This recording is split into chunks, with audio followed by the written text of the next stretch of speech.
நாங்கள் எல்லாம் எங்கள் சுரேஷ் ஐஏஎஸ் அகாடமியில் பேங்கிங்காண்டி படிச்சுட்டு இருக்கோம். பேங்கிங் அப்படின்றது வந்து ஒரு சென்ட்ரல் கவர்மெண்ட் ஜாப். இது 1 இயருக்கு 24+ எக்ஸாம்ஸ் வந்து கனெக்ட் பண்ணுறாங்க. இதுக்கான பீரியட் அப்படின்னு பார்த்தீங்கன்னா July to March. Coming July 20th வந்து சுகல் சாமர்ஸை வந்து பேங்கிங்கான கைடன்ஸ் கிளாஸ் கொண்டு கொடுக்க போகிறாங்க. இது எதுக்காக அப்படின்னா IBPS BO and SBI BO காண்டி கவர்மெண்ட் ஜாப்ல பிளேஸ் ஆகணும்னு நினைக்கிறவங்களுக்கு பேங்கிங் ஒரு நல்ல ஆப்பர்ச்சுனிட்டி.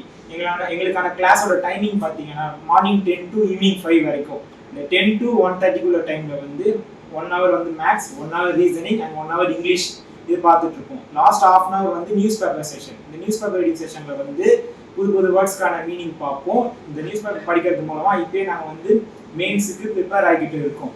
அப்புறம் 2 to 5 இந்த டைமில் வந்து மார்னிங் என்னென்ன பார்த்தோமோ அதை அப்படியே ரிவிஷன் பண்ணுவோம். அண்ட் மினி டெஸ்ட் எல்லாம் கண்டக்ட் பண்ணுவாங்க. உடனே அதுக்கான கரெக்ஷன் பண்ணி அதுக்கான ஆன்சரும் எங்களுக்கு கொடுத்துருவாங்க. அண்டு இங்கே வந்து both and online and offline test வந்து கண்டக்ட் பண்ணுறாங்க. ஆன்லைனை பொறுத்த வரைக்கும் இங்கேயே லேப் ஃபெசிலிட்டிஸ் எல்லாமே அவைலபிளாக இருக்குது. இங்கே வந்து லேப் மூலம் டெஸ்ட் எழுதுறது மூலமாக லைக் ரியல் எக்ஸாம் எழுதுகிற ஃபீல் நம்மளுக்கு வந்து கிடைக்குது. அண்ட் இங்கே 24/7 வந்து ஃப்ரீ ஸ்டடி ஹால் இருக்குது அண்ட் பெய்ட் ஸ்டடி ஹாலும் இருக்குது. அண்ட் வெளியிலேருந்து வர்றவங்களுக்கு இங்கே ஹாஸ்டல் ஃபெசிலிட்டி கூட அவைலபிளாக இருக்குது ஃபார் கேர்ள்ஸுக்கு. So use this opportunity to grab your future.